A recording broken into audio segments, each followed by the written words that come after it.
मैया जे कुमर मिले हते ब्याह करे और बोली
उत्तर दिया है मैया तू गिरजा को जहर दे के जान से मार देती लेकिन शंकर जी से शादी न कर। मेरी बात मान ले, गिरजा को जिंदगी में रोने के अलावा कुछ नहीं मिलेगा माँ, इसलिए तू मना कर दे। तो मैना बोली तो हुआ क्या है, अरे अभी बारात ही तो आई गई, हम शादी करेंगे ही नहीं, बारात वापस भेज रहे। वो अपने पति हेमांचल से बोली महाराज इधर आ, पता नहीं ये देवता कौन सी दुश्मनी निभा रहे, पता नहीं कौन सा बैर निभा रहे जो हमारी बेटी की शादी शंकर जी के साथ करा के उसके जीवन को बर्बाद कर रहे। नारद से कहो ये अपनी बारात वापस ले जाए, शादी नहीं होगी। तो हेमांचल अपनी पत्नी को समझाने लगे, मैं ना सुनो, दरवाजे पे किसी को बुला करके फिर उसकी बेइज्जती करना ठीक नहीं है।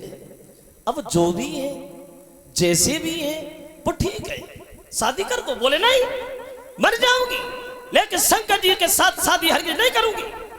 समझ गए हेमांचल के बात बिगड़ी गई, अब नहीं माने। तो नारद से जाकर के बोले भैया नारद हमारी तो चल नहीं रही है, तुम ही समझाओ मैना को, नहीं तो मजबूरी है बारात ले जाओ। तो नारद मन में सोचने लगे बड़ा मुसीबत से भोले बाबा मनाए पाए, अब मैना रूठी गई क्योंकि नारद बने थे मजिया शादी में और शादी कराने वाले की बड़ा भावई होती है। जब तक हमारे पढ़ ना जाए बेचारे को ना खाएवे को मिले ना सोएवे को मिले, इधर जाए तो उगारी उधर जाए तो उगारी। अब नारद गए मैना से डरते हुए धीरे धीरे, और जैसे मैना ने नारद को देखा तो बकियाई तो बैठी हती चिल्लाए परी भाई खड़े हो जा, घर के अंदर मत घुसो नारद, पता नहीं कौन सी दुश्मनी को पूरा करने आ गए हो तुम, बारात ले जाओ, हम शादी नहीं करेंगे। तो नारद जी बोले मैना इसमें चिल्लाने की क्या बात है भैया, शादी न करो कोई बात नहीं, और फिर हम दूसरे की शादी क्या कराएंगे, जिंदगी हो गई हमने अपनी शादी नहीं कर पाई तो हम दूसरे की शादी क्या कराएंगे। लेकिन एक बात बताऊं मैं ना, बिल्कुल नहीं, तुम्हारी अच्छी बात भी हमें अच्छी नहीं लगती है, गलत लगती है। हाँ तो एक बार गलत ही बात सुन लो। कहा? तो बोले सुनो मैना, पागल पर नहीं हो तुम, भूल नहीं हो तुम, जैसे सुअर की किस्मत में हवन की खीर नहीं होती, ऐसे ही भोले बाबा के दर्शन करने की हर किसी की तकदीर नहीं होती। ये तो तुम्हारी किस्मत है जो स्वयं शंकर जी दूल्हा बन के तुम्हारे दरवाजे पे आए। और नारद मैना से बोले मैना सुनो,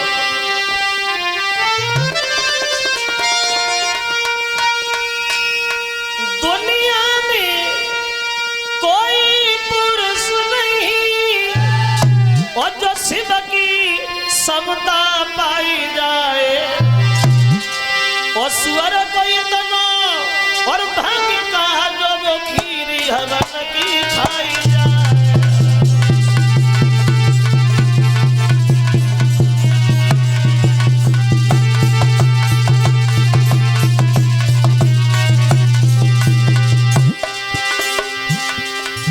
ए मैना, जैसे सुअर की किस्मत में हवन की खीर नहीं है, ऐसे ही भोले बाबा के दर्शन करने की हर किसी की तकदीर नहीं है।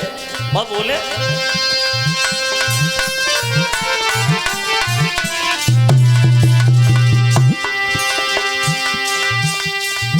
तो बुरा बुरा चिल्ला कर ना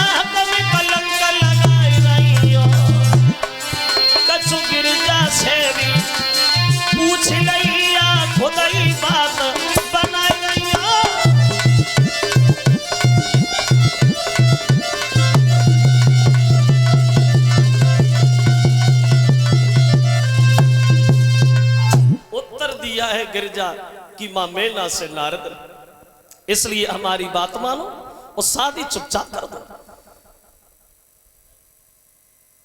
तुम मना कर रही है, गिरजा मना कर रही है। अगर तुम मना कर रही तो बारात नहीं वापस जाएगी, अगर गिरजा मना कर रही है तो हम चुपचाप चले जाएंगे, किसी से कुछ नहीं कहेंगे। तो मैना बोली नारद लड़की हमारी है, जहां हम शादी करेंगे वहां करेगी, अपनी इच्छा से करती फिरेगी। तो नारद जी बोले मैना कैसे समझाऊं तुम्हें, एक बात नहीं पता है। क्या? तो बोले कि दिल क्या है और दिलासा क्या, तो ये गिरजा के दिल से पूछो।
गिरजा को पूछ के आप लेना। और नारद समझाते हुए बोले हैं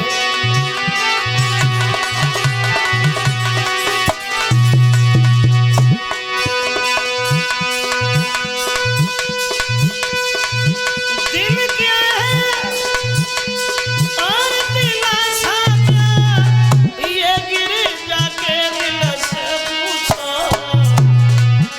भोले बाबा ने कह दिया गिरजा से मिलके पूछो।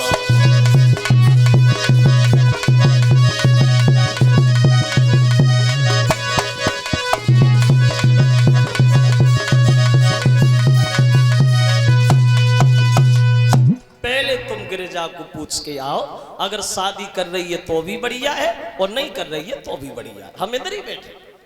अब मैना जो है वो गिरजा के करीब गई है, वो गिरजा से जाके बोली है बेटी गिरजा सुनो इधर, तुम्हारे जीवन का सवाल है, ये शादी है कोई खेल नहीं है। और हम तुमसे ये पूछ रहे हैं, बड़ा सोच समझ के फैसला करना। तुम एक बार मुझसे ये कह दो कि हम शंकर जी से शादी नहीं करेंगे तो तुम्हारी शादी हम कराएंगे, सुंदर वर होगा, बढ़िया घर होगा। तुम एक बार मना कर दो। और बोली है वो मैना गिरजा से, सुनो गिरजा कि ओ सुकुमारी, ओ मेरी प्यारी, किसने तेरी बुद्धि है मारी,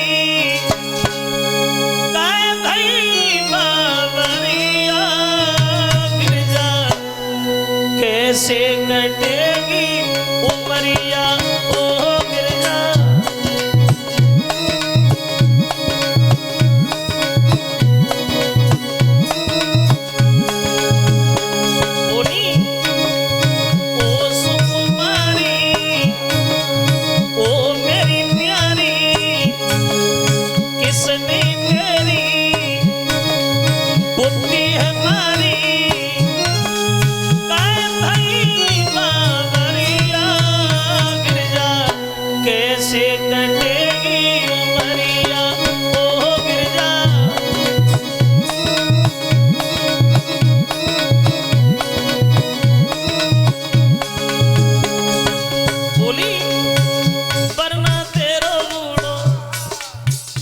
मिले हते ब्याह करे बोली वरना तेरो बूढ़ो संग में नंदी ढूंढो, कहां से दूल्हा ढूंढो, कहां से बाबा ढूंढो।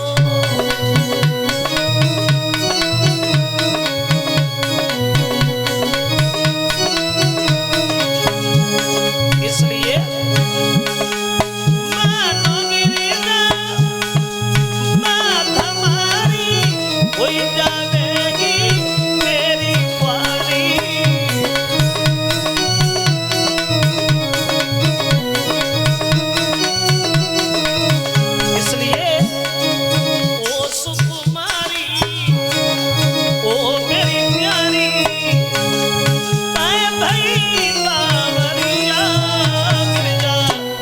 कैसे कटेगी उमरिया ओ गिरजा।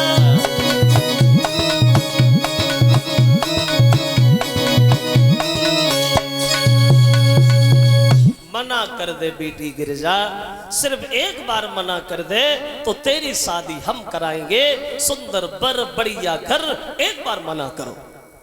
तो गिरजा ने जब ये सुना कि मना करो, तो गिरजा एक बात कहती, मैया मना कर दे, हमारी बात सुनो। हमने भगवान शंकर से शादी करने के लिए 1-2 दिन नहीं बल्कि 44,000 साल तपस्या की, और 44,000 साल तपस्या करने के बाद ये दिन आज हमें देखने को मिला है, तब तू हमसे ये कह रही है मना कर दे। नहीं नहीं नहीं, और बोली मुश्किल से मिली, और मुश्किल से मिली, और देखन को घड़ी जब मुश्किल से मिली।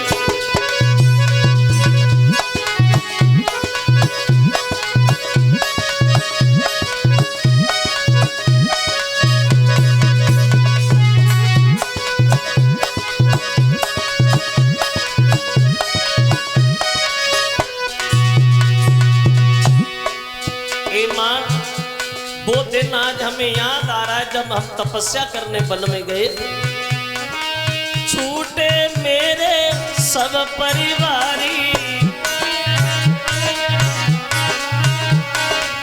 छूट गई मैं नाम तारी,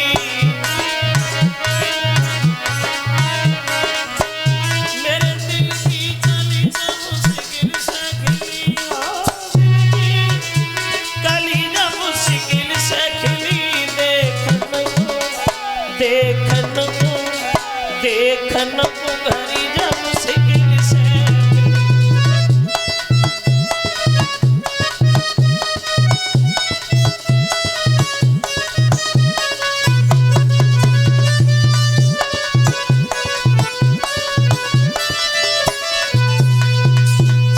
अब हम विवाह करेंगे तो शंकर जी से ही करेंगे मैया, हमारी शादी तुम इनके साथ ही कर दो। तो मैना बोली अब तू खुद ही मर रही है तो मर जा। नारद हम तैयार हैं, बोले बढ़िया। अब नारद जहाँ शंकर जी बारात लेके बैठे तो बोले शंकर जी से बैठे ही रहोगे भोले बाबा, क्या करना है? अरे दरवाजे का समय है, चलो शादी करो, चुपचाप निकल चलो, बड़ा मुसीबत से मना पाई, रूठी गई तो चलो। अब भोले बाबा बारात लेकर के पहुंच गए हेमांचल के द्वार पे, और जब दरवाजे पे पहुंचे और जो भूतों की बारात हेमांचल ने देखी तो हेमांचल अपने मन में एक घमंड कर बैठी और सोचने लगे शंकर जी ने ये क्या किया, हमने तो भाई बारात की खातिरदारी को बहुत कुछ बनवाया और जरा जरा से भूतों की बारात लेके चले आए, इसे खाएगा कौन, ये तो सब बर्बाद हो जाएगा। तो शंकर जी के दिल में बात आई कि हेमांचल को घमंड है, तो जो शुक्र और शनिचर थोड़े बच्चा बन के गए थे उन्हें इशारा दिया, दोनों भूखे मारे चिल्लाने लगे, पूरी बारात में दोनों लौटत बने। हेमांचल को गुस्सा आ गया, क्यों ये लड़के काय को रोले, ये शोर क्यों करे? जवाब दिया महाराज भूखे हैं, भूखे हैं, पूरी बारात में कोई भूखा नहीं, जे दोनों ज्यादा भूखे। पड़ोसने वाले से बोले इन दोनों को ले जाओ और खबा, और ना खाए तो जबरदस्ती खबा। अब पड़ोसने वाला हाथ पकड़ के दोनों को ले गया, पहले में पत्थर और डबुआ रखो, दूसरा सामान ले भी गो लौट के आवाना, पत्थर ने डबुआ दोनों गाय। सोचल लोग अबे तो रखे ही गए थे, किधर ले गए? एक को खड़ा कर दिया, तू देखे रहे ये कर क्या रहे। पहले 2-2 पूड़ी पसी, फिर 4-4 पे 10-10 फिर 20-20 अब गिने कान डरा के डरा, लाए डाट दे बज दे, लाए डाट दे बज दे। और जब परेशान हो गया तो दोनों को हाथ पकड़ो और जोन से कमरा में भोजन रखो रहे, बाई में ले जाके बंद कर दे, मरो जाए में खाओ, हम पड़ोस नहीं पाए। थोड़ी देर बाद कमरा खोले के देखो, ने कमरा में कचना छोड़ो, कमरा पूरा खा लिए, लेकर भूखे में फिर भी चिल्लाए रहे। तब हेमांचल को ज्ञान होगा, मन में सोचा इसमें भोले बाबा की कोई चाल है। बोले प्रभु क्षमा करना, हम आपकी माया नहीं समझ पाए, आप अपनी माया समेटो। तो दोनों को तुलसी के पत्ता ला के दिए और बारात में भेजा गया। परिणाम ये हुआ कि बारात की खातिरदारी को वह दोबारा भोजन बनवाया गया। और जब दोबारा भोजन तैयार हुआ तो हेमांचल ने सबसे कहा, देखो भैया घर में थोड़ी कलह हो गई थी, इसलिए भोजन कराने में देर हो गई। अब आप सब लोग चलो, भोजन तैयार है। और जो भूतों ने सुना तो भूतों हो करके भागे, बड़ा देर में नंबर हुआ हो। अब सब जी सोच रहे ऐसी जगह बैठो जहाँ पड़ोसने वाला सबसे पहले आए, पता नहीं मौका लगा या नहीं लगा। और बारात तो है ही भोले बाबा की कि हल्दी चढ़वाने के बदले वो तन भस्म रमाई थी भोला ने। अंधे बहरे और भूतन की बारात सजाई थी भोला ने।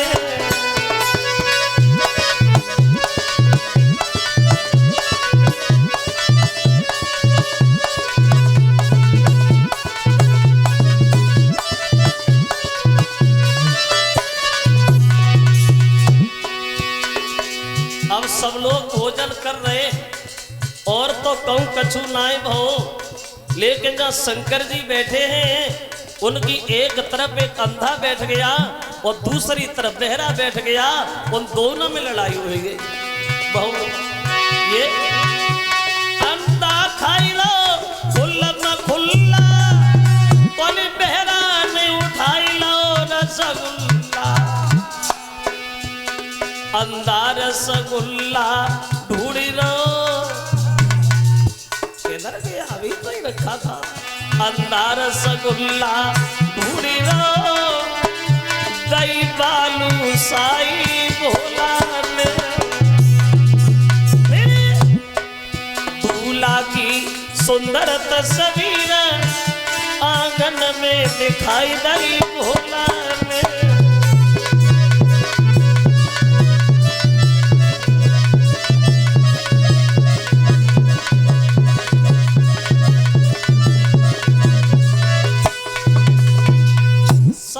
भोजन करते हैं तो हेमांचल ने कारबार वैदिक विधान के साथ किए।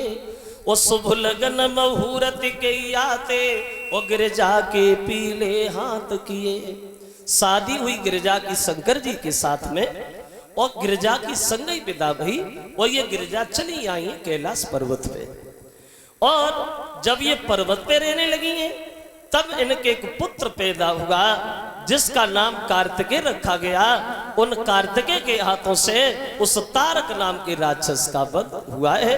तब वो देवताओं को उस राक्षस से छुट्टी मिली। इस तरह से शंकर जी की दूसरी शादी हेमांचल की लड़की गिरिजा के साथ होती है। बोलिए शंकर भगवान की। अब आओ आगे बढ़े, उससे पहले एक लाइन का छोटा कीर्तन हो जाए, फिर आगे देखते हैं। सब लोग बोलेंगे धीरे धीरे कीर्तन।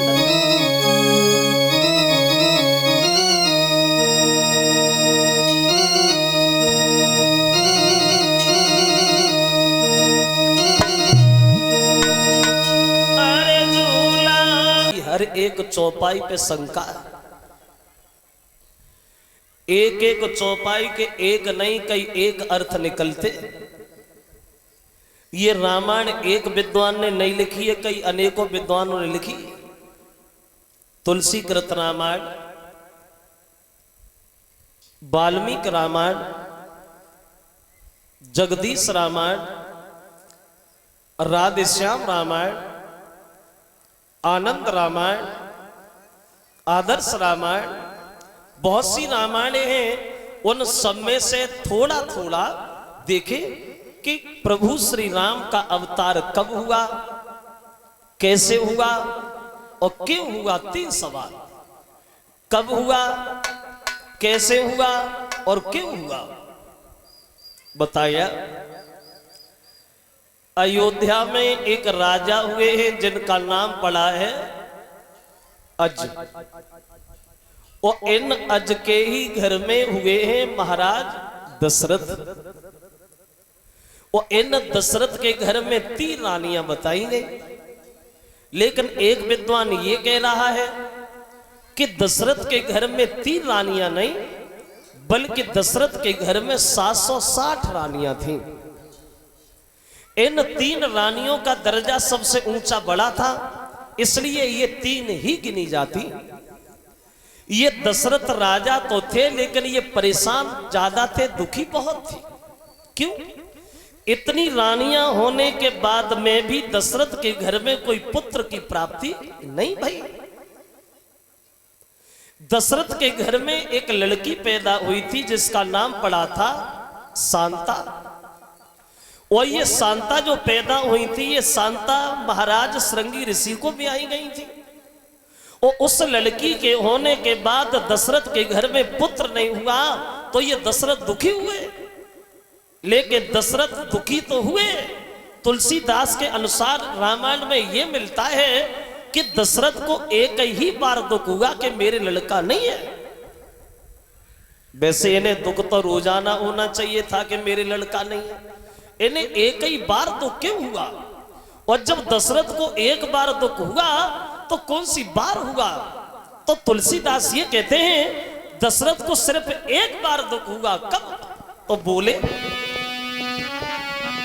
कि एक बार और दशरथ मन माही, ओ भई है गिलानी, ओ मेरे सुतनाही।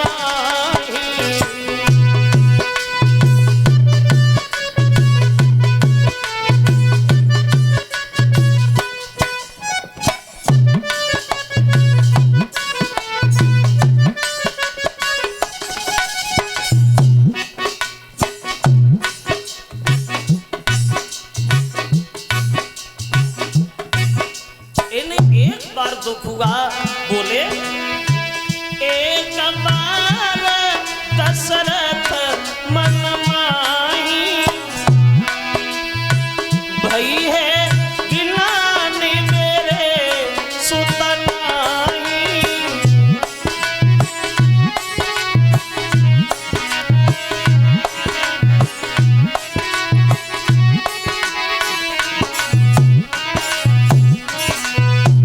एक बार दुख हुआ कि एक बार दशरथ मन माही, और भई है गिलाने मेरे सुतनाही। कब दुख हुआ? बोले एक बार दशरथ शिकार खेलने वन में गए तो एक हिरन को मारने की इच्छा प्रकट हुई दशरथ के दिल में। तो उस हिरन को देख करके दशरथ उसी के पीछे पड़ गए। अब हिरन भाग रहा है, दशरथ भी भाग रहे हैं, बाण भी छोड़ रहे हैं, लेकिन हिरन के कोई बाण नहीं लग रहा है। और जब हिरन से भागा नहीं गया, हिरन थक गया, तो खड़े होकर के मानव की भाषा में दशरथ से बोला, रुको अब नरेश, आप हमें नहीं मार पाओगे। क्यों नहीं मार पाएंगे? बोले आप हमें इसलिए नहीं मार पाओगे क्योंकि हमें एक वरदान मिला है। क्या वरदान मिला है? तो हिरन बोला, दशरथ सुनो, वरदान हमें यह मिला है कि जिन राजा के वो सुतना होई, वो दिन से मेरो मरण न हो।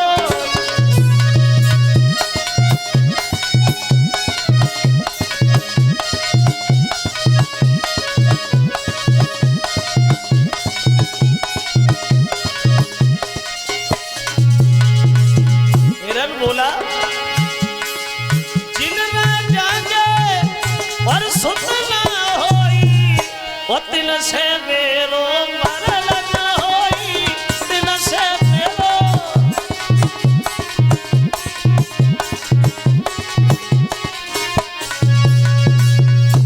हिरन कहता है,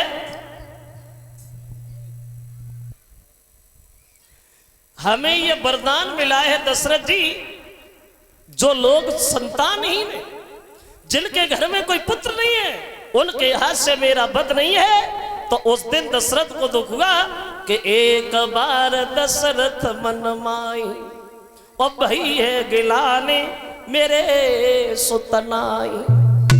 लौटी आए, अब दरबार में बैठ तो गए गद्दी पे, लेके दशरथ के आंखों से आंसू निकल आया।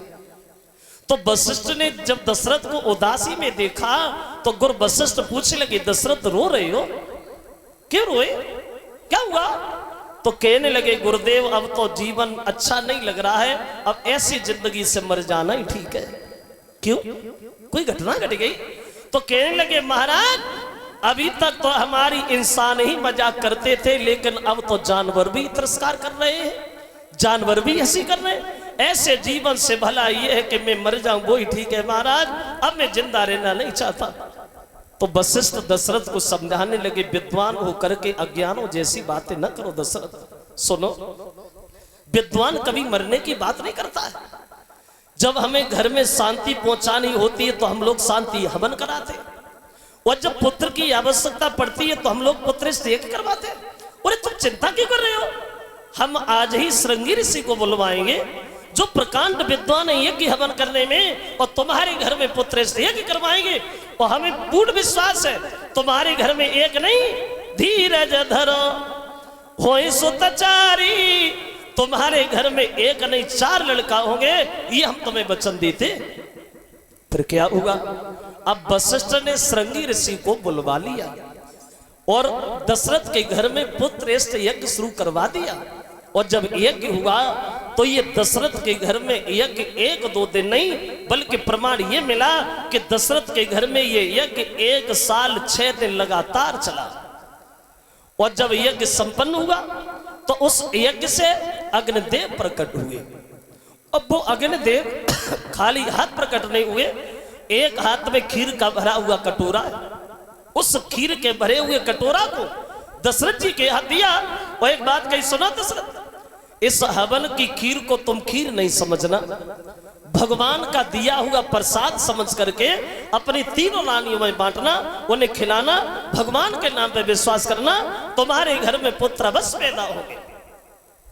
अब दशरथ हवन की खीर लेकर के गए अपने घर में, और जब 3 रानियों में दशरथ ने खीर बांटी तो खीर बांटी कैसे? जो दशरथ ने खीर बांटी 3 रानियों में, वो खीर बांटी कैसे?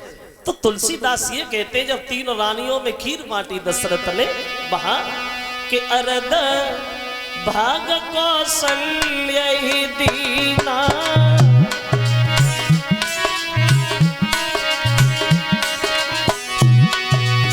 अरद भाग कौशल्य ही दीना, उभे भाग आधे कर की नासिया राम जी की जय, राजा राम जी की जय, सीता राम जी की जय, जय हो।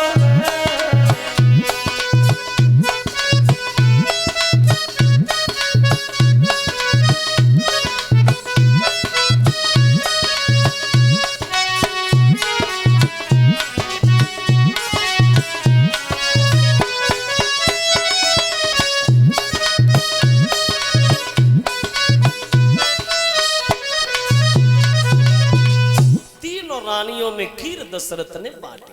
तो खीर ऐसे बांटी, बोले कि अरद भाग कौशल्य ही दीना, और उभे भाग आधे कर कीना। बोले अरद भाग, खीर का आधा भाग जो था ये सबसे बड़ी रानी कौशल्या को दिया, और जो आधी खीर बची उसमें से कैकेयी और सुमित्रा को पकड़ाई। आधे में से बड़ी रानी कौशल्या अकेली और आधे में से दोनों छोटी। तो कौशल्या ने मन में एक बात सोची, हम ही घर में बड़े हैं और हमारी पास खीर भी ज्यादा है, तो ये दोनों छोटी हैं, ये न सोचे कि बड़ी थी ज्यादा ले ली। तो उसने अपने आधे भाग में से आधा भाग निकाला और खुद से छोटी रानी कैकेयी को दे दिया। अब कैकेयी भी यही सोच रही है सबसे छोटी तो सुमित्रा है, उसे ज्यादा मिले, तो उसने वह कौशल्या वाला भाग लिया और छोटी रानी सुमित्रा के हाथ में पकड़ा दिया, और सुमित्रा के पास 2 भाग पहुंचे गए। देखो 3 रानियां जब खीर खाती, क्या था विधि का विधान, परमेश्वर की लीला, प्रजा के लोगों के चेहरा खिले गए। दशरथ बड़ा मगन हो गए। 3 रानियां गर्भ धारण करती हैं। अब वो खीर के खाने के ठीक 1 साल बाद उन कौशल्या के गर्भ से प्रभु श्री राम प्रकट हुए हैं, 1 साल बाद। और उसके भी 1 दिन के बाद उन कैकेयी के गर्भ से 1 लड़का पैदा हुआ, और उसके भी 1 दिन के बाद में उन सुमित्रा के गर्भ से दो पुत्र पैदा हुए, यानी 3 रानियों से 4 लड़का। कब आए राम, कब अवतार हुआ राम का?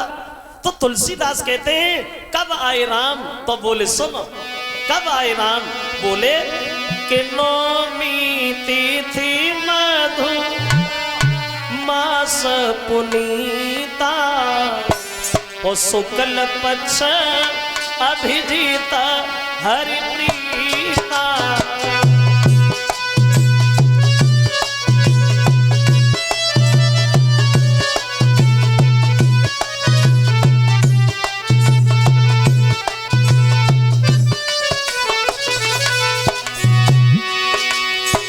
कब अवतार हुआ राम का, कब आए राम, तो बोले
हुआ राम का।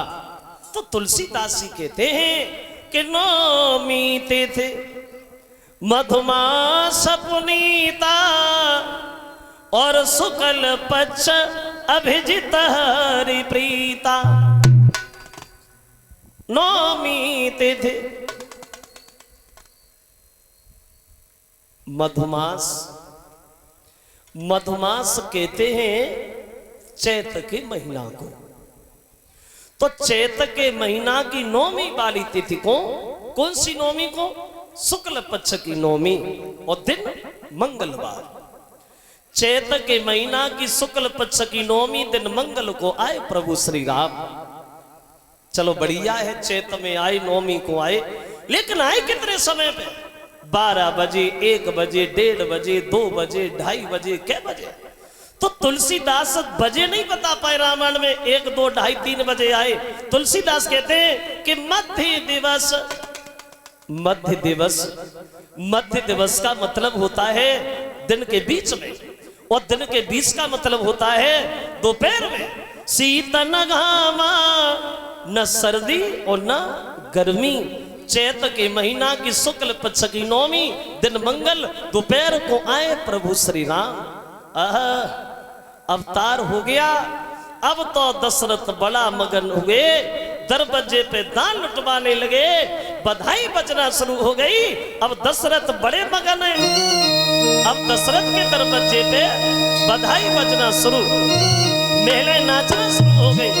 ऐसा ही नहीं, हरि दशरथ जनमे राम, श्री राम अयोध्या भूल न छाई रही।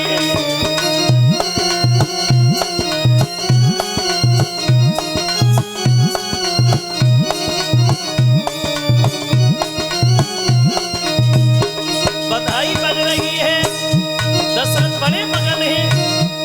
दशरथ घर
अमरपुर में भीड़ लगी है। ऐसा ही नहीं,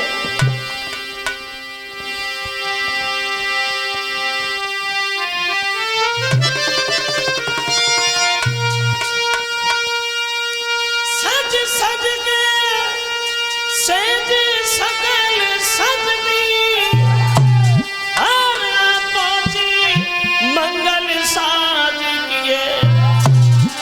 ओ इंद्राणी ओ बाजाई देवियों से तत्रिय वेश किए।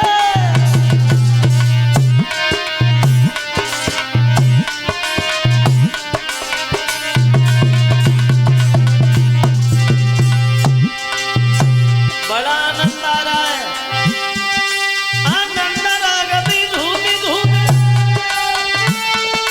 आनंद रागती धूमी धूमी गुरुवर तालियां बजाने लगे।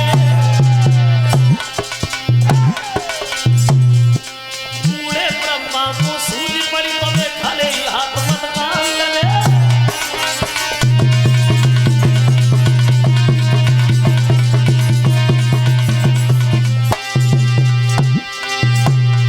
भोले बाबा इतने आनंद में आए जो भूल ही गए हम कर क्या रहे। वो दशा बनी, भोले बाबा सब भूल ही गए, भोले बाबा सब भूल ही गए, पल गए नाच के फेरे में।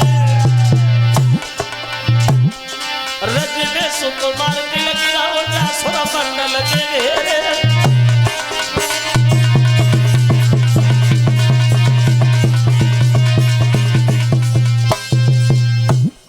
आनंद आ रहा है अयोध्या में। शंकर जी इतने आनंद में लीन हो गए जो डमरू हाथ लिया औरतों के बीच में कूद पड़े और नाचना शुरू हो गए।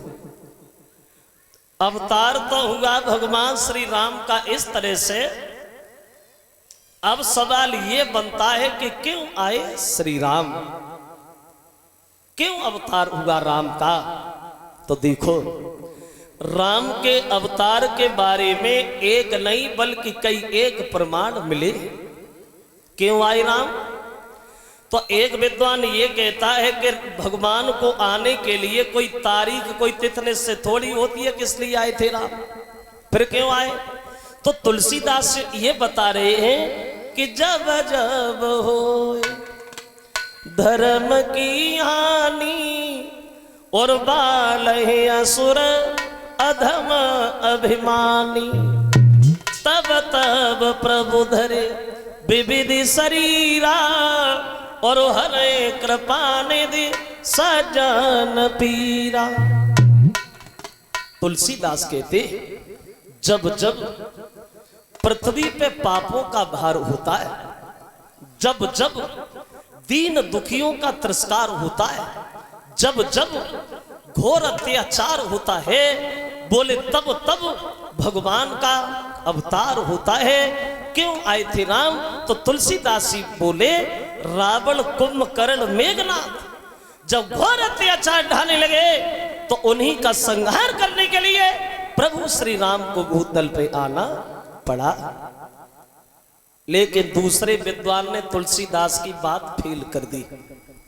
आए इसलिए नहीं आए, क्यों आए, तो उसने ये बताया ब्रह्मा जी के जो पुत्र हुए हैं स्वामिमनु, इन स्वामिमनु ने अपनी पत्नी शत्रुपा को साथ लेकर के और भगवान नारायण की 6000 साल तपस्या की।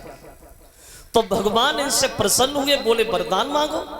तो दोनों कहने लगे प्रभु हमें वरदान में और कुछ न चाहिए, हम ये चाहते हैं कि हमारे घर में आपके जैसा पुत्र पैदा हो।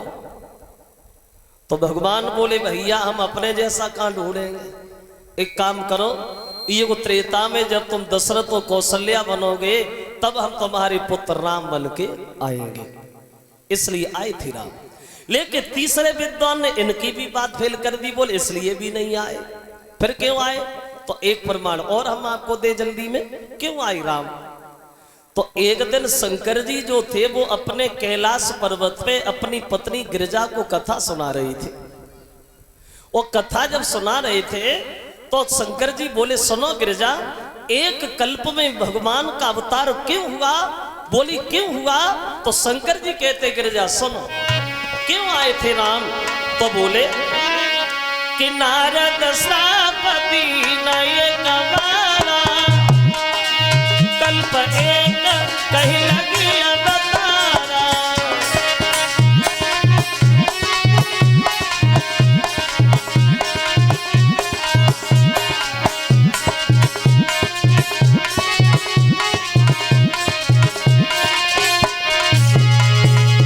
क्यों आए राम? तो भोले बाबा बोले नारद श्रापति नये गवारा, कल्प एक कहीं लगी अवतारा। गिरिजा चकित भई सुनि वाणी, नारद विष्णु भगत पुनि ज्ञानी।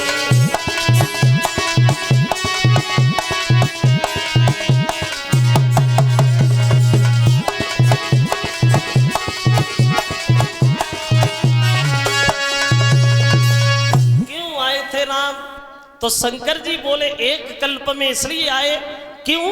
क्योंकि नारद ने भगवान को श्राप दिया था, इसलिए अवतार लेना पड़ा। तो गिरिजा ने जब ये सुना कि नारद ने श्राप दिया तो गिरिजा आश्चर्य में पड़ गई और बोली शंकर जी ये तो आप बिल्कुल सरासर झूठ बोल रहे हो। नारद भगवान को श्राप क्यों देंगे? क्योंकि नारद भगवान के पुजारी हैं, सेवक हैं, और सेवक कभी भी अपने स्वामी से नाराज नहीं होता। तो आप ये काय को कहते हो कि नारद ने श्राप दे दिया? बोले दिया। क्यों दिया? सुनो। एक दिन ये नारद जो थे दक्ष प्रजापति के श्राप से मुक्ति पा करके और हिमालय पर्वत पे ठहर गए। और इन्होंने मन में ये सोचा कि जिंदगी हो गई बीड़ा बजाते, थोड़ा भजन हो जाए।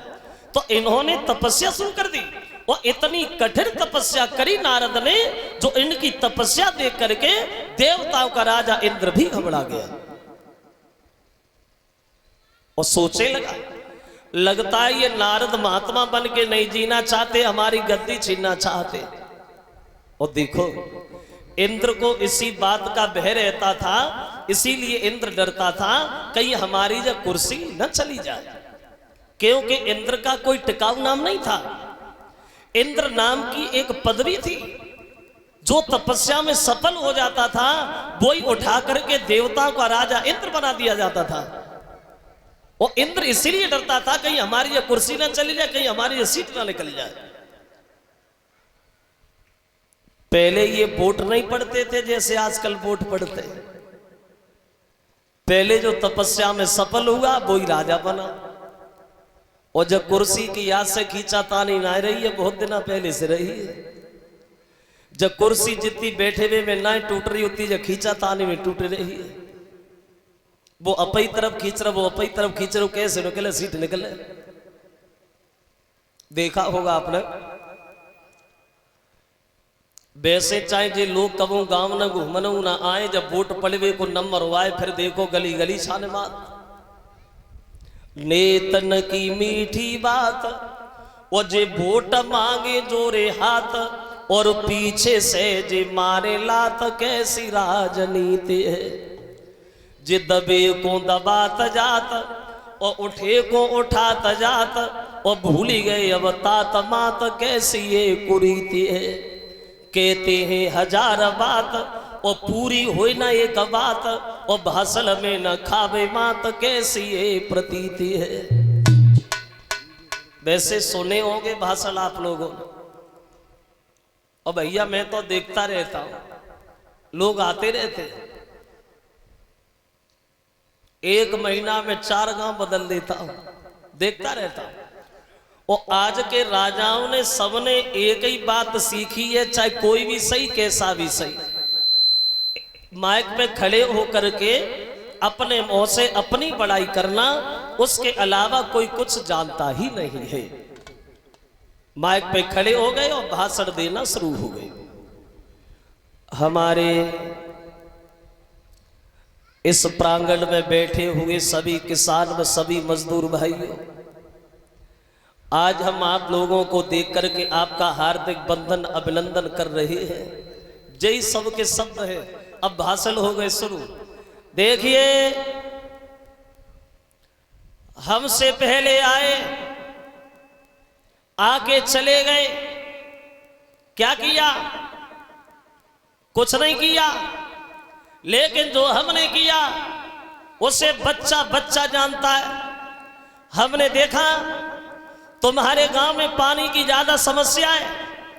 पिछली साल 8-10 नल लगवाए। किसने लगवाए? हमने। पुलिस की भर्ती हुई, तुम्हारे क्षेत्र के 5-6 लड़के निकलवाए। कैसे निकलवाए? हमने देखा हमारे किसान भाइयों को आने जाने में ज्यादा तकलीफ हो रही है, परेशानी हो रही है।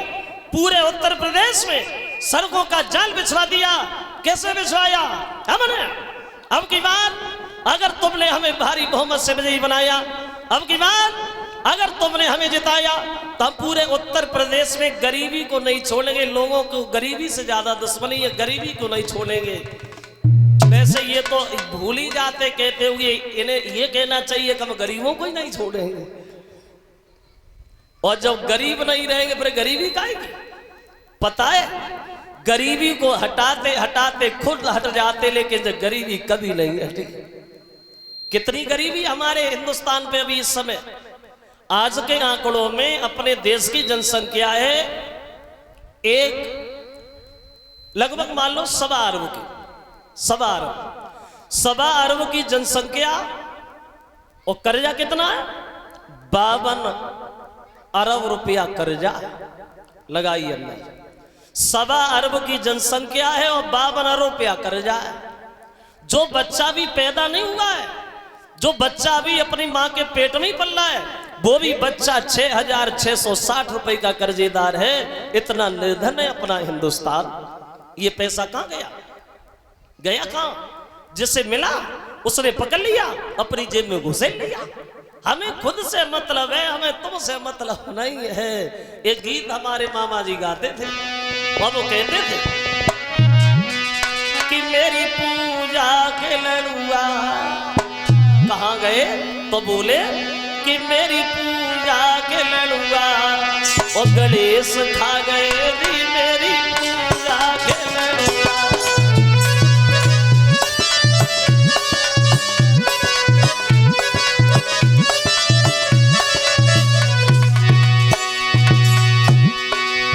कहां गए? जवाब दिया, गणेश बहुत बड़े बेईमान। क्यों? बोले हमने लड्डू सामने रखे, आंखें बंद की, आंखें खोली, लड्डू गायब। बोले कहां गए? कि गणेश खा गए। जवाब दिया कि गणेश जी लड्डू खाते हैं। खाते हैं? कैसे खाते हैं? खाए बड़ा सफाई से। बोले मेरी पूजा के लड़ुआ गणेश खा गए। कैसे? जैसे भारत के नेता पूरा देश खा गए।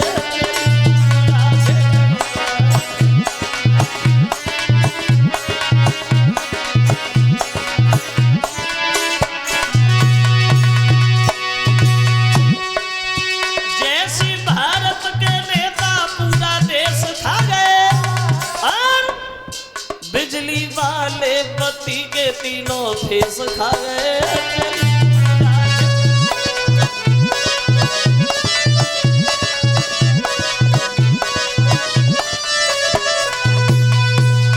तो इंद्र इसलिए डर गया कहीं हमारी जब कुर्सी न चली जाए।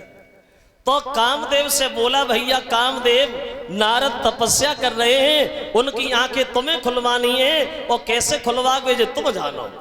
अब चला है कामदेव जहां बरसों से हिमालय पर्वत पे नारद बैठे। कामदेव अप्सराओं को लेके जिस समय गया, और जब कामदेव ने अपनी माया दर्शाई है भक्तों, तो बीहड़ जंगल में एक उपवन बना दिया वहां। देखिए अप्सराएं नाचना शुरू हो गई नारद की आंखें खुलवाने को। ऐसा ही नहीं, तो उस कामदेव के इशारे पे और लम्हा कौतुक दिखलाती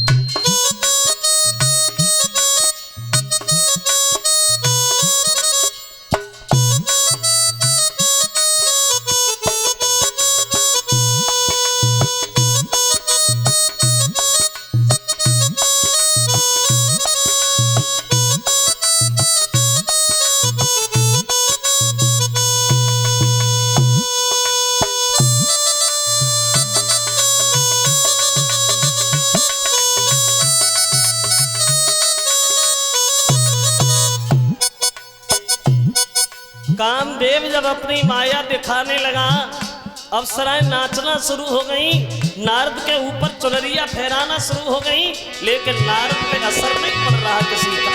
वो दशा बनी।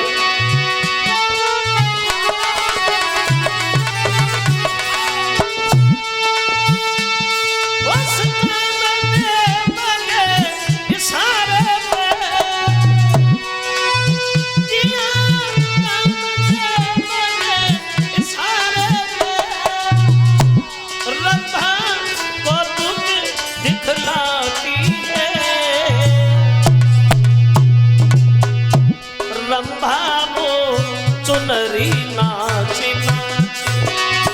और चुनरी ऋषि पे लहराती है।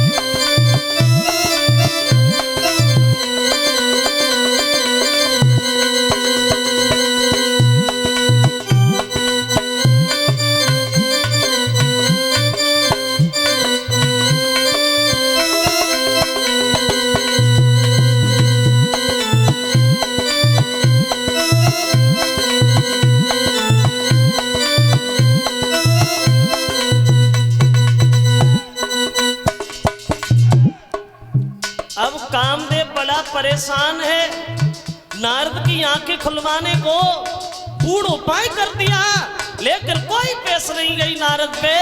वो दशा बनी।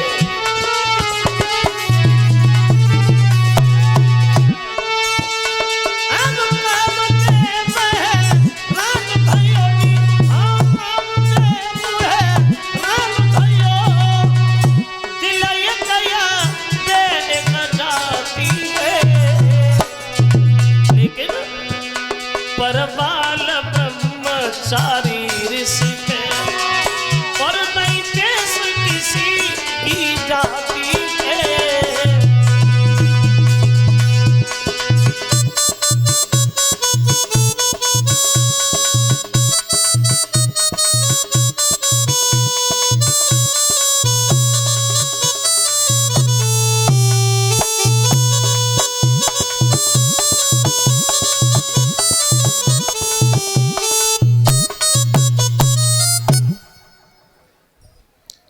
एड़ी से चोटी तक की तागल लगाई कामदेव ने, लेकिन नारद के नेत्र नहीं खुलवा पाया। हार गया कामदेव। और जब कामदेव हार गया तो दोनों हाथ जोड़ के नारद से क्षमा मांगने लगा। माफ करना देवर्षि नारद, वैसे आज तक हमारे सामने कोई टिक नहीं पाया, लेकिन हम समझ गए तुम्हारे बराबर दुनिया में कोई महात्मा नहीं है, तुम्हारे बराबर कोई ब्रह्मचारी नहीं है। हार करके कामदेव चला गया, लेकिन नारद की जब आंख खुली तो मन में घमंड हो गया। बाजी बा, अरे मैंने ये काम कर दिया, मैंने कामदेव को जीत लिया। और कामदेव को जीतना कोई छोटी बात नहीं है। और कामदेव को जीत क्यों नहीं लेता? आखिर को बाल ब्रह्मचारी है देवर्षि नारद।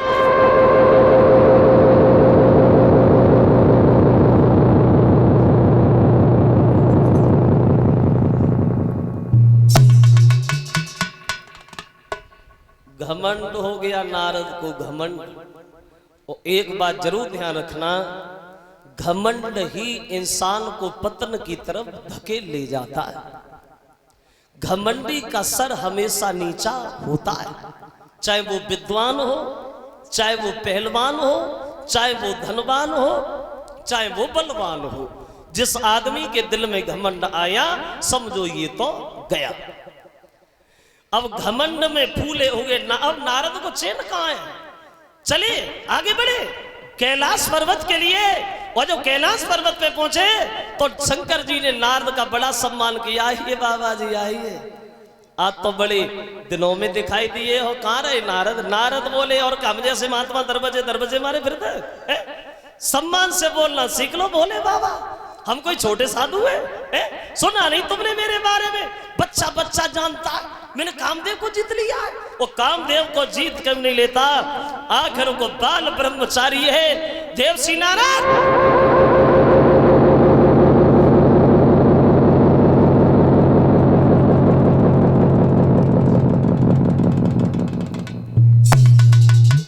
जो शंकर जी ने नारद के ये शब्द सुने तो शंकर जी ने एक बहुत अच्छी बात कही, नारद सुनो, बार बार बिनऊ मुनि तोई और जिमे जी कथा सुना मोई।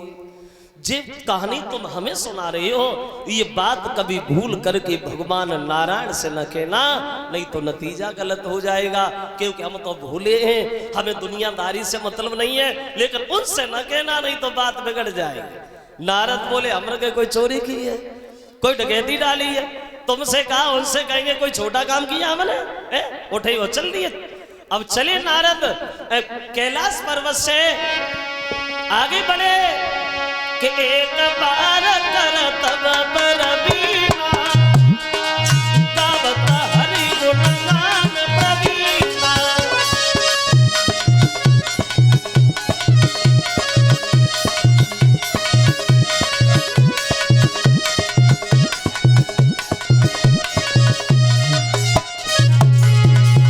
चले नारद तो हरस मिले उठी रमा निकेता बैठे आसन ऋषि समेता।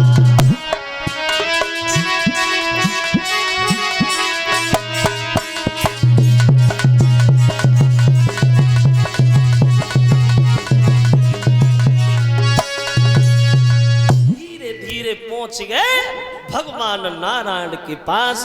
तो नारायण ने जब देखा तो बोले आ बाबा जी आइए पधारिए बराजिए।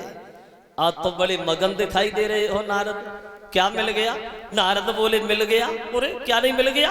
तुम्हारी ऐसी कृपा रही प्रभु, जो कामदेव ने सब कुछ किया लेकिन मेरी आंखें नहीं खुलवा पाया।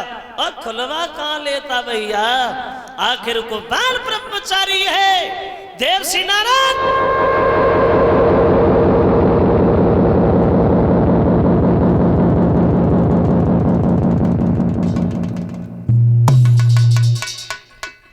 जो ये बात भगवान ने सुनी तो भगवान मन में विचार करते हैं कि नारद को घमंड हो गया। अब नारद का घमंड हमें दूर करना चाहिए।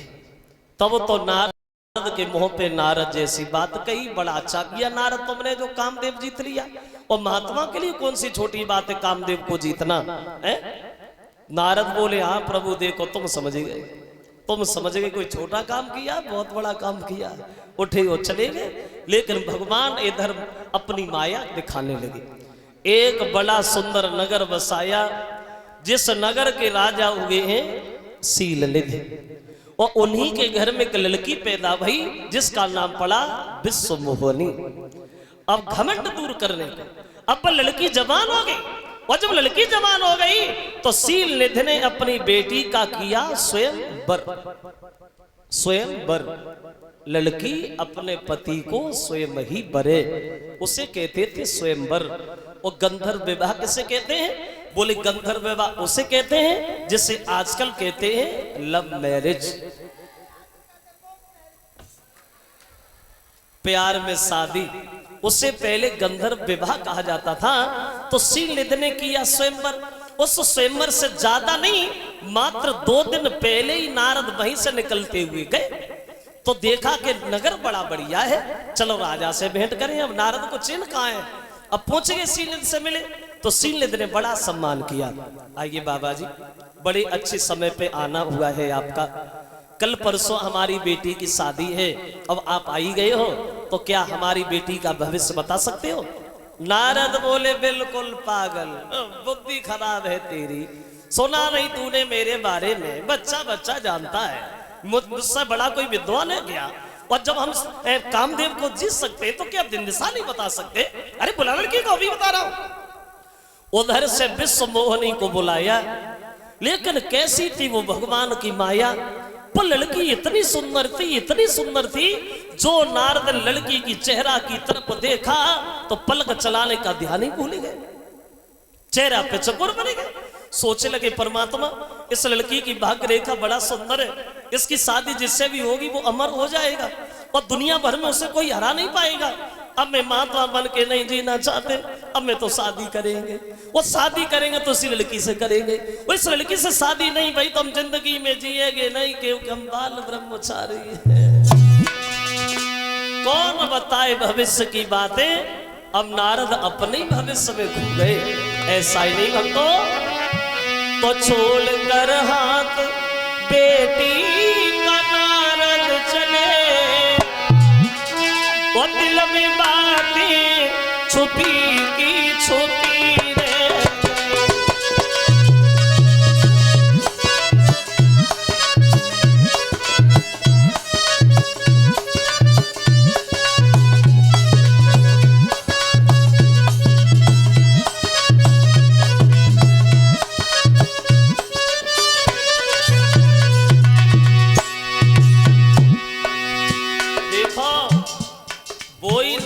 जिन्हें घमंड था कि मेरे बराबर दुनिया में कोई ब्रह्मचारी नहीं है, लेकिन लड़की को देख करके पागल हो गए।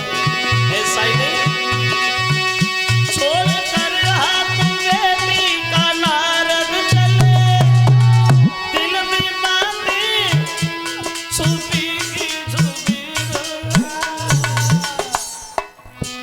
कुछ कह ना सके अपने मन की व्यथा, कुछ कह ना सके अपने मन की व्यथा, श्वास उनकी रुकी की रुकी रे।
मतलब है भक्तों, लड़की के सौंदर्य को निहार करके नारद पागल हो गए। सोचे लगे परमात्मा मैं इतना सुंदर नहीं जो लड़की देखते ही देखते मेरी गर्दन में जयमाला डाले, वो इतना वक्त नहीं जो मैं तपस्या करके सुंदर बन जाए। मात्र 2 दिन बचे हैं, वो करे तो करे क्या। बड़े परेशान नारद मन में विचार करते हैं, अब दिन में पड़े न छे न रात को नींद न आती है।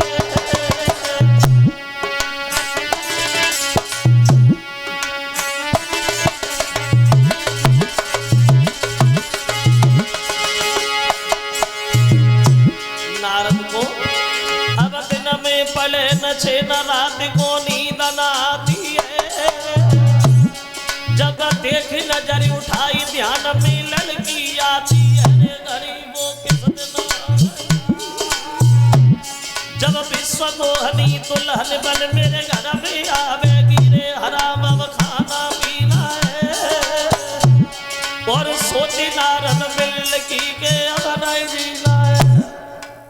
क्या करूं क्या करूं, 2 दिन बचे, अगर किसी और से शादी हो गई तो मैं किधर जाऊंगा। और दोष भी नहीं है नारद का, क्यों जे प्रेम पुरी जंजीर वीर तुम झूठवती मानो, जमीनाई जाति कछ पे सबुरी बीमारी जाए जानो रे हमेशा।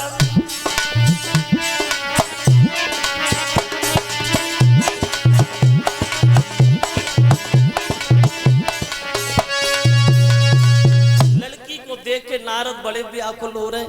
मैं इतना सुंदर नहीं जो लड़की देखते ही देखते मेरी गर्दन में जयमाला डाले, वो इतना वक्त नहीं जो मैं तपस्या करके सुंदर बने, मात्र 2 दिन बचे करें तो करें क्या। अब तो नारद बड़े व्याकुल हैं, बड़े परेशान हैं। अब नारद के दिल में आया चलो भगवान के पास चलते और भगवान से रूप मांगेंगे और उनसे कहेंगे आप मुझे सुंदर बना दो।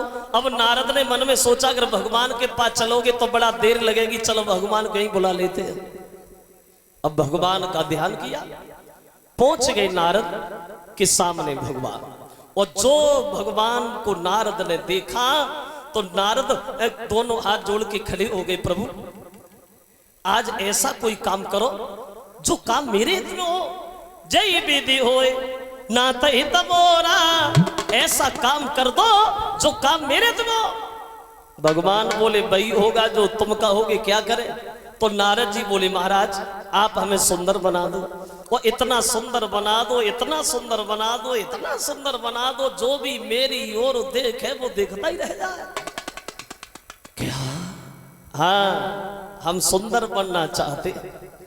भगवान बोले ये कौन सी बड़ी बात है, हम तुम्हें सुंदर बना रहे। अब नारद ने भगवान सुंदर बनाने लगे नारद को।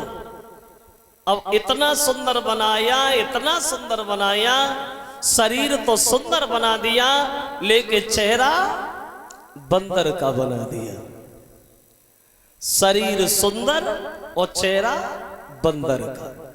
अब तो शरीर को देख देख के नारद बड़े खुश हो रहे। अब तो शादी होगी, जरूर होगी। जैसे ही हम स्वयंवर में जाएंगे, लड़की मुझे देखेगी, भागेगी, लोग पकड़ेंगे फिर भी नहीं मानेगी, और भाग करके मेरी गर्दन में जयमाला डाल देंगे, लोग तरसते रह जाएंगे। नारद शादी करके धीरे से निकले आएंगे। अब शरीर दिखाई दे रहा, चेहरा दिखाई नहीं दे रहा। अब पहुंच गए ना, दरबार लगा है, स्वयंवर है, सबसे ऊंचे से सिंहासन पर नारद विराजमान हुए। लोग हमें ही देखे कि हम सुंदर कितने। शंकर जी के 2 गढ़ घूम रहे थे ब्राह्मण बन के दरबार। नारद की तरफ देखा तो एक दूसरे से बातें करने लगे, भैया आज नारद बड़े सुंदर दिखाई दे रहे। अब तो नारद को और ज्यादा घमंड, खड़े हो गए, देखो हमें देखो हम सुंदर कितने। तब तक वह लड़की विश्व मोहिनी जयमाला लेकर के दरबार में पहुंच गई, और जो लड़की को नारद ने देखा उठे और लड़की के सामने जाके खड़े हो गए और अपनी गर्दन आगे बढ़ा दी। एक बार नारद को लड़की ने देखा, दोबारा मुड़ के ही नहीं देखा। अब नारद को ऐसा लगता था जैसे मान उनका कोई कलेजा निकाल लिए जा रहा है। ऐसा लगता था कि दौलत से भरा हुआ भंडार कोई छीने लिए जा रहा है। लड़की आती है घूम के नारद सामने, लेकिन उसने देखा ही नहीं। राजा के रूप में भगवान भी बैठे हैं वहां। तो लड़की आगे बढ़ी और भगवान के गर्दन में जयमाला डाल दी, और जो भगवान के गर्दन में जयमाला डाली, नारद को क्रोध आ गया, गुस्सा आ गया। पागल है ये लड़की, भगवान ने से रूप तो दे दिया लेकिन बुद्धि देना भूल गया, बुद्धि नहीं दी।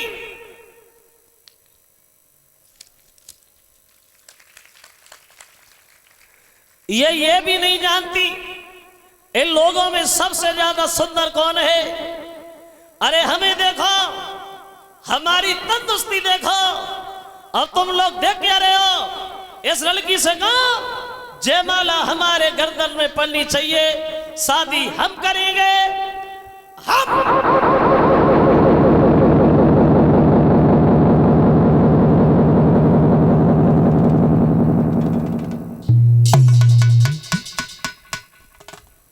तब हरि गण बोले मुस्काई, और निज मन मुकुट विलोक हो जाई। शंकर जी के दोनों गल हंसने लगे, कहने लगे वैसे भूल हो गई नारद लड़की से, जयमाला तो तुम्हारी पड़नी चाहिए क्योंकि तुम बड़े सुंदर हो, लेकिन तुमने अपना चेहरा देखा है? ठहरे हुए पानी में नारद ने झांक करके बंदर जैसा चेहरा देखा तो नारद से रुका नहीं गया। शंकर जी के गलों को श्राप दे दिया, मूर्खो बहुत देर से मजाक कर रहे हो तुम हमारी, तुमने हमें बताया नहीं। हम तुम दोनों को श्राप देते हैं, तुम दोनों राक्षस बनोगे, और आज हम भगवान को भी नहीं छोड़ेंगे, उन्हें भी देखेंगे। अपनी शादी कर ली, दुनिया के लोग कुआरे मर जाओ। आगे बढ़े, बीड़ा उठाया, दूर फेंक दिया। बढ़ गए आगे। सामने से देखा भगवान आ रहे, विश्वमोहनी लक्ष्मी जी साथ में हैं।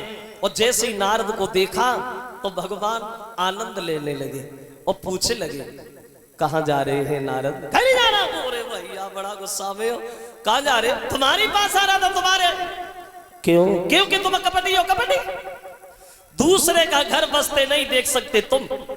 जिंदगी में पहली बार शादी करने का विचार बना के लिए शादी तुमने नहीं होने दी। तुमने तुम्हारी बातें, तुम्हारी करा बातें हमें पूछो, कोई नहीं जानता। समुद्र का मंथन किया तुमने, तुमने कराया मंथन। मणि खुद ले गए, शंकर जी को पागल बनाया, उन्हें जहर दिया, देवताओं को अमृत पिलाया, राक्षसों को शराब पिलाई। लेकिन तुमसे कोई कहे कैसे? हमें पूछो तुम्हारी बात है। गुस्सा में नारद और बोले, परम स्वतंत्र और नसर पर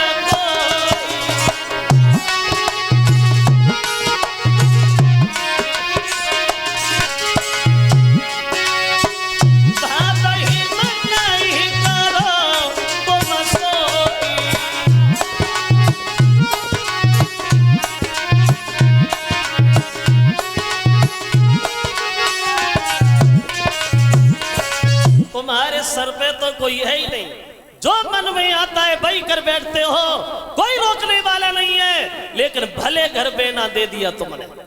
जिस लड़की के पीछे मुझे भोजन अच्छा नहीं लगा, जिस लड़की के पीछे मेरी नींद हराम हो गई, उस लड़की को छीन के तुम ले तो जा रहे, ले जा।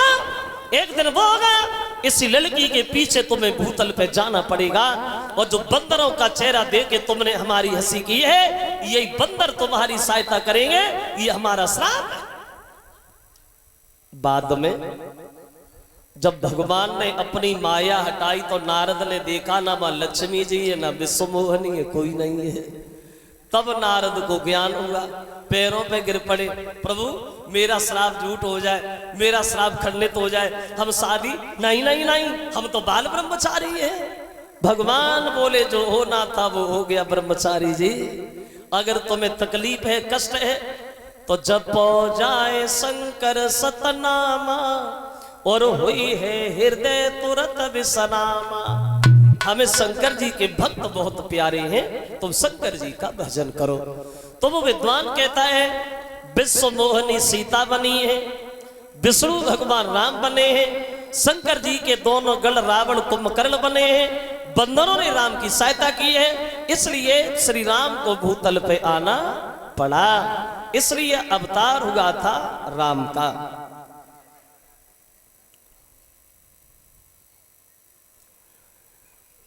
ये 500 रुपया हमारे करीब आए हैं।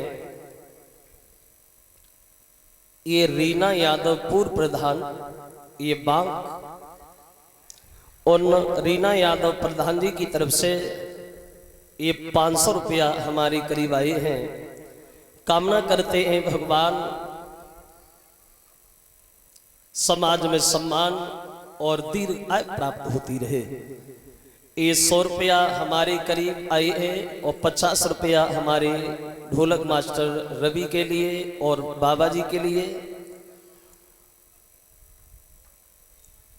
भेंट कर रहे हैं। श्रीमान ओमकार यादव ये बमिया, ये अनिल दरुगा जी के साले साहब, उनकी तरफ से लिखा है पर्दा हटाएगा।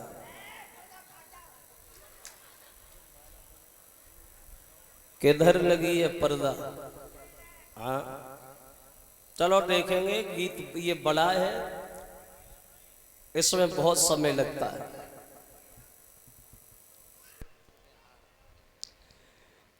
ये 200 रुपए का हार हमारे करीब 50-50 रुपया सभी साथियों को भेंट कर रहे हैं। ये हृदय राम सिंह उनकी तरफ से एक हार और 50-50 रुपया हमारे साथियों के करीब आए। अब छठे दिन चारों भाइयों की छठी रखी गई। फिर इनका नामकरण संस्कार हुआ वहां और रहने लगे हैं अयोध्या में।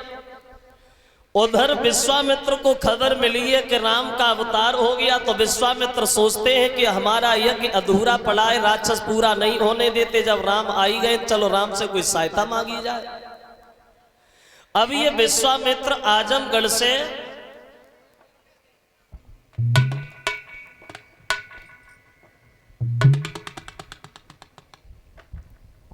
और अयोध्या में पहुंच गए, दशरथ जी से मिले। तो दशरथ बोले, प्रभु कुछ दान चाहिए? बोले हाँ। क्या चाहिए? बोले हमें धन दौलत की आवश्यकता नहीं है अवध नरेश, हम दान के रूप में तुम्हारे 2 पुत्र मांग रहे हैं, राम और लक्ष्मण को तुम हमें दे दो।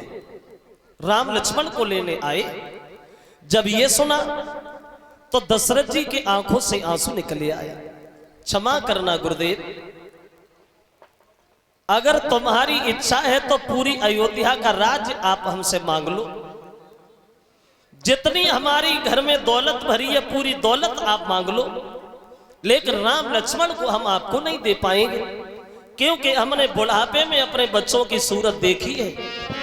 और विश्वामित्र से दशरथ बोले कि मेरे जीवन के दोनों, मेरे जीवन के दोनों और सहारे न मांगो, अवध मांग लो, अवध मांग लो, राम प्यारे न मांगो, अवध मांग लो।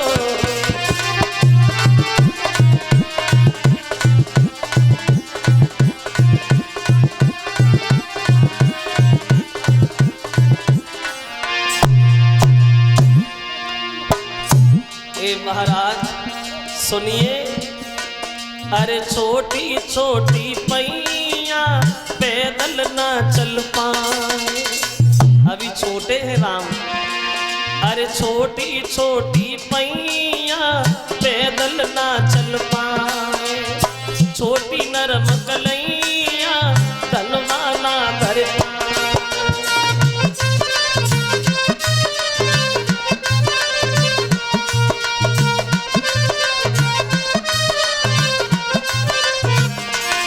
इसलिए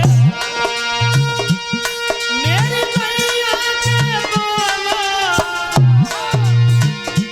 मेरी नैया के दोनों किनारे न मांगो, अवध मांग लो, अवध मांग लो, राम प्यारे न मांगो, अवध मांग लो।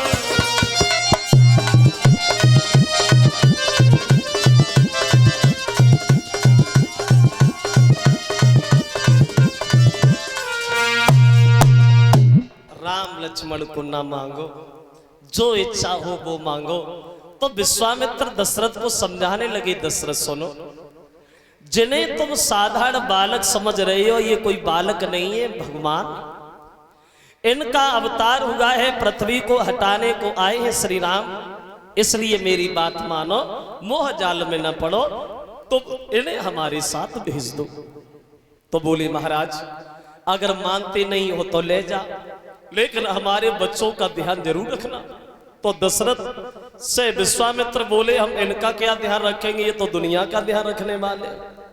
आगे बढ़े, राम लक्ष्मण को लेके चले आजमगढ़ के लिए विश्वामित्र।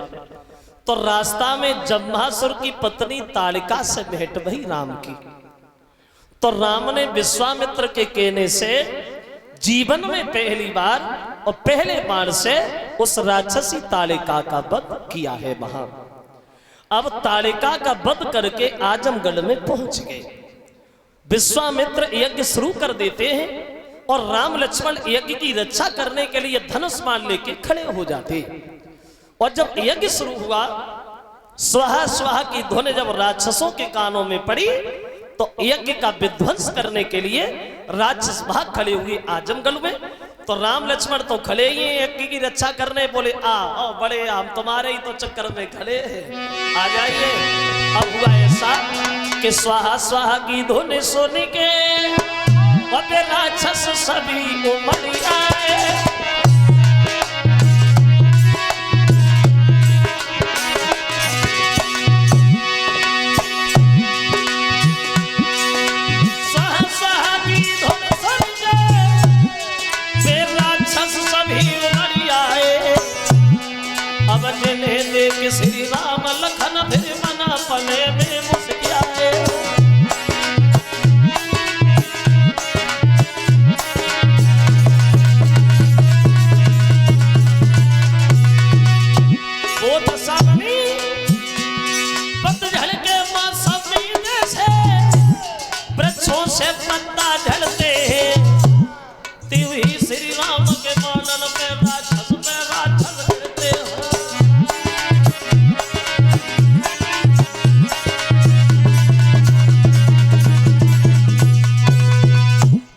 दशा बन गई, जैसे पतझड़ के मौसम में वृक्षों से पत्ता झड़ते हैं, ऐसे राम लक्ष्मण के बाणों पे राक्षस गिरते हैं। ढेर लग गया राक्षसों का। रावण का मामा भी आया मारीच वहां, तो उसने देखा ये तो बड़े पहलवान बलवान बहादुर बच्चा, इनसे लड़के जीत नहीं पाओगे, बिना मतलब में मारे जाओगे। तो वो आकाश में उड़ गया। तो राम ने देखा, सोचा भी इसे मारना ठीक नहीं है, हमें इसका काम आगे लेना है।